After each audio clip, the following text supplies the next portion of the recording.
Once again, the president is speaking live right now. He's talking about his new requirements for workers, both federal and others, on the vaccine front. He's also talking about masks. In fact, he just announced that the Transportation Safety Administration, TSA, is going to be doubling the fines on travelers that refuse to mask up. He says if you break the rules, be prepared to pay. Again, if he takes any questions, we'll go back to that live. In the meantime, we'll just give you updates as we get them here. Meanwhile, giving America the whole truth, it doesn't happen as often as it probably should from the White House podium, particularly when messages coming from the administration are as mixed as they have been over the past few weeks. Here's White House Press Secretary Jen Psaki arguing with our own Peter Doocy. Take a look. Does the president have a sense that most of the criticism is not of leaving Afghanistan, it's the way that he has ordered it to happen by pulling the troops before getting these Americans who are now stranded? Does he have a sense of that? First of all, I think it's irresponsible to say Americans are stranded. They are not. We are committed to bringing Americans who want to come home. We are in touch with them via phone, via text, via email, via any way that we can possibly reach Americans to get them home if they want to return home. There are no Americans stranded is the White House's official position on what's happening in Afghanistan right now. I'm just calling you out for saying that we are stranding Americans in Afghanistan. There are a lot of Americans in Afghanistan who would call themselves stranded right now. The problem, of course, with that, with what you just heard, is that a couple of days later, the Defense Department spokesman came out and admitted that Americans left behind in Afghanistan were, in fact, stranded, according to his word. And, of course, the president himself, as Peter just reminded Psaki, said that our troops would never leave until all Americans were pulled out, something that also wasn't true. Here now is Ari Fleischer, former White House press secretary and a Fox Business contributor. Ari, wonderful to see you. Thanks for being here. There's so many mixed messages. I'm just wondering, did you ever have to go out to the podium and somehow try to make square pegs fit into round holes like Psaki apparently has? Yes.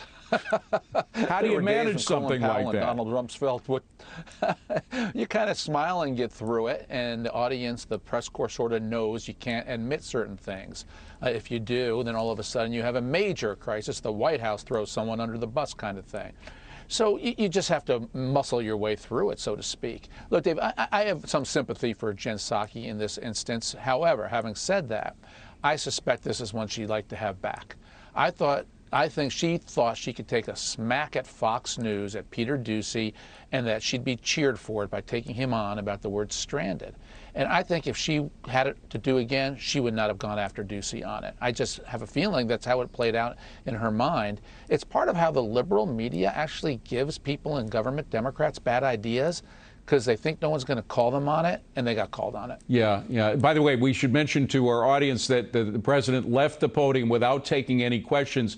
That happens quite often, Ari. Of course, our last president, President Trump, loved to take on the media, and he'd take them head on. He reminded me kind of Donald Rumsfeld, who also took on the media and was sarcastic against them for all of their questions and browbeated them into submission quite often.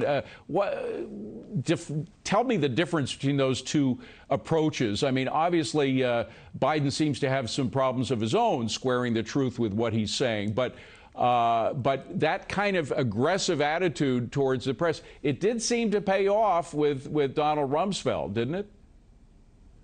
Well, it also paid off for Joe Biden during the campaign, didn't it? When he hid in his basement and the media didn't want to give him any coverage, they just wanted to focus on Donald Trump. So with that in mind, I think he's trying to continue a bit of that as the president. Sometimes you can get away with it, sometimes you can't. On a day like today, the thinking of the White House is they're making news. Their vaccine announcements, they're mandatory getting the vaccine, companies 100 and more, federal contractors, et cetera. They want that to be the headline. They don't want a stray headline off of a Q&A where Joe Biden says something off target. And so it's called message control, message discipline. Every White House does it. Biden does it more because when he takes Q's and A's, he often goes off script and says wacky things. So you can expect this to be the way Joe Biden's White House handles it. Well, but it's so revealing about the way this particular president is operating. I mean, he very often He doesn't seem to be sure of what he is saying, where he is going. He'll actually stop and correct himself and say, wait a minute, I'm not supposed to ask you that question. It does clear. I mean, clearly Trump was the one who guided the presidency. George W. Bush seemed to take advice from advisors, but ultimately he made the decisions. This is a president who seems to be guided by others. Yeah, remember when he said, I'm following my instructions on who I call on. You know, he said it several times. I don't know who's in a position times to give instructions to the president, your staff. You can't instruct him. But look, here's the problem with this approach. It may work for the day. It may win you the headline today, but it undermines the public's faith in who you are. If there's a regular reason you're not out there taking questions, it adds up. And the public starts to wonder if the president is up for the job. And Joe Biden is approaching that point, in part because of his age, in part because of the way he has answered questions and said things that just were totally, immediately turned out to be wrong on the ground, particularly in Afghanistan. It undermines him. So there's a real long-term damage done when the public starts to only see Joe Biden with a teleprompter and a script. They don't think he can actually work on his feet, move on his feet, think on his feet. Yeah. That can hurt, and it's starting to add up. Ari, I'm getting the wrap, but I just have to ask you very quickly. 9/11, 20 years ago, where were you when it all happened? I was with the president in the schoolroom in Florida when Andy Card whispered in his right ear, America's under attack. I was some 20 feet over the president's shoulder on the other side of the classroom.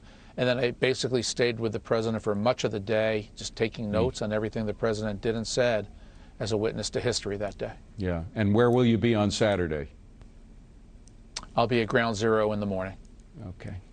Ari, good to see you. Thank you very much. Appreciate you being here. Thank you.